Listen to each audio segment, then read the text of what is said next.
This presentation is on Punch magazine in the 1850s and 1860s and how it related to the Civil War. This was Punch magazine's response to President Polk's election in 1844. They wrote, "How beautiful are the softening tints of iniquity. Mr. Polk is a slaveholder, but not a rich slaveholder. He only dabbles a little in human blood and bones. He's not a wholesale dealer in God's image. He turns a cent or so where other men turn a dollar, and therefore may be looked upon, and indulgence claimed for him accordingly, as a sort of amateur human flesh merchant, not a regular trader. True it is that Mr. Polk has slaves, but not possibly he may avail himself of the notorious excuse of the frail lady, they are very little ones."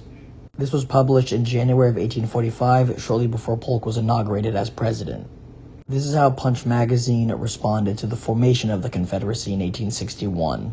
The Southern secessionists must be admitted to be blessed with at least the philosophical virtue of self-knowledge. They termed their new league the Confederate States of America. Thus they call themselves by what they doubtless feel to be their right name. They are Confederates in the crime of upholding slavery. A correct estimate of their moral position is manifest in that distinctive denomination of theirs, Confederate States. This title is a beautiful antithesis to that of the United States of America. The more doggedly Confederate slave mongers combined, the more firmly good Republicans should unite, and that was written in March 9th of 1861. After the Battle of Fort Sumter in 1861, which kicked off the Civil War, there was a rapid shift in the tone from Punch magazine. The magazine then adopted a more middle-of-the-road stance resembling that of Great Britain during the American Civil War. And here is a poem that was published in Punch magazine in May of 1861 that kind of supports the idea of not, supporting one side specifically and kind of criticizing both when they believe they deserve it. Punch then began to publish a lot of anti-Union sentiment. By controlling the seaports, Northern forces were able to stifle the trade of the Confederacy's most precious item, which was cotton. This caused massive economic downturns in Britain and other European nations, and Punch condemned the Union for this because they thought it was hurting the U.S. economy and the world economy.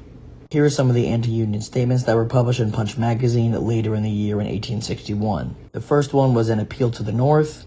"If your lot should be defeat, which is no unlikely fate, then the sooner you are beat, all the better. Conquered late, for the expense of troops and shipping, all that you can hope to get would be the eventual whipping and the overlasting debt." And another one here is King Khan's remonstrance, "Negro melody, poor old Ned." Punch also then began to publish some anti-Abraham Lincoln propaganda. This right here is a political cartoon showing Abraham Lincoln in a negative light with the Russian Tsar Nicholas. The title of it is called Extremes Meet, essentially painting Lincoln as an extremist.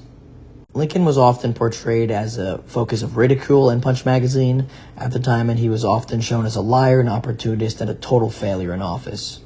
Even the Emancipation Proclamation was treated as a total ruse, as this quote shows here.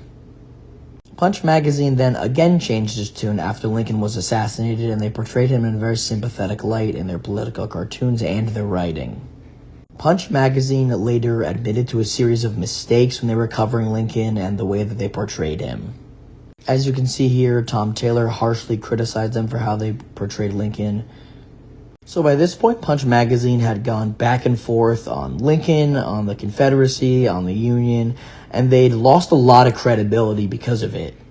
Punch magazine responded to this, essentially admitting that they made mistakes in the way in which they covered Lincoln, and that they don't want this to be the only way in which they were judged solely based on the Civil War. These are our sources. I hope you enjoyed our presentation.